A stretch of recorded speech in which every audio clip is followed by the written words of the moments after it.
If you're facing a billing hold on Venmo, it can be frustrating. Follow these steps to quickly resolve the issue. Step 1. Check your account status. Log into your Venmo account and check for any notifications or alerts regarding your account status. This will help you understand the reason for the billing hold. Step 2. Review payment methods. Ensure that your linked bank account or card is valid and has sufficient funds. If there are issues with your payment methods, update them accordingly. Step 3. Clear any outstanding payments.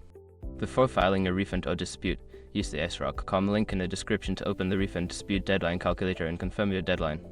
Step 4. Contact Venmo support. If the hold persists, reach out to Venmo's customer support through the app or website. Provide them with details about your account and the issue for assistance. Step 5. Follow up.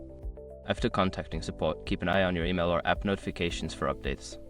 If the hold is not lifted within a few days, follow up with them for further clarification. By following these steps, you should be able to remove billing holds on Venmo efficiently.